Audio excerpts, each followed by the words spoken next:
দাদা, মমতা বন্দ্যোপাধ্যায় গণতন্ত্র বাঁচাও ধর্ণা কর্মসূচি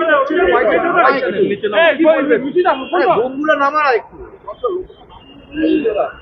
ওনার দলের মধ্যে হয়তো গণতন্ত্র নেই বলে মাত্র 12 জন এসছে। দেখুন, মমতা বন্দ্যোপাধ্যায়ের দল, তৃণমূল কংগ্রেস, তাদের উত্তরাধিকারী, এই নিয়ে আমাদের কোনো মাথা ব্যথা নেই। পশ্চিমবঙ্গের মানুষ তৃণমূলকে ভুলে গিয়েছে এবং স্মৃতি থেকে মুছে ফেলতে চাইছে।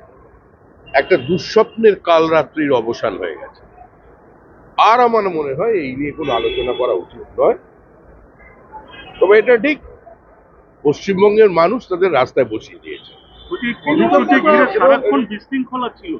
এই কর্মসূচি ঘিরে মানে দলের যারা কর্মী তাদের বিরুদ্ধেই অভিযোগ যে সারাক্ষণ বিশৃঙ্খলা ছিল, যেখানে নেত্রী কথা বলতে পারে।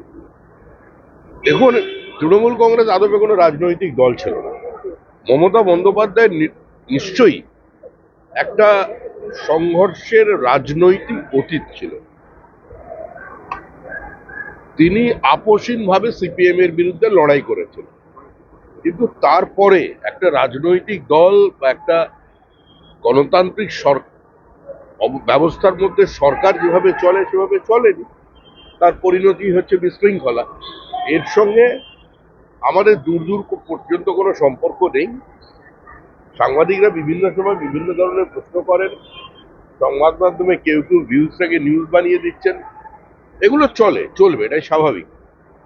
তবে আমি প্রথম দিনই বলেছিলাম, আজ থেকে 8 মাস আগে, যে তৃণমূল চলে গেছে, তৃণমূল চলে যাচ্ছে, তৃণমূল চলে যাবেই, তৃণমূল চলে গেছে।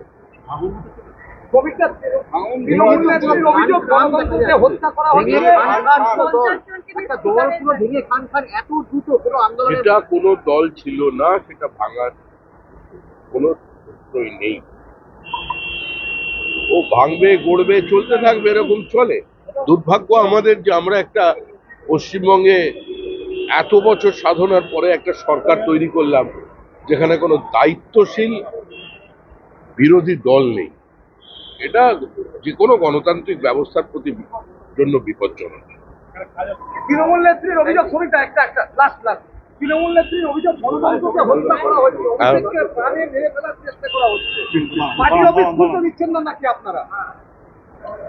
ওরা যেগুলো করেছে ওগুলো এখন বলছে।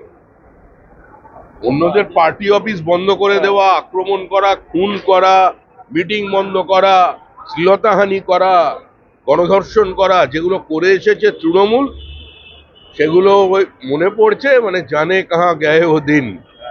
আজকে সেই সবদের জন্য এসব বক্তব্য।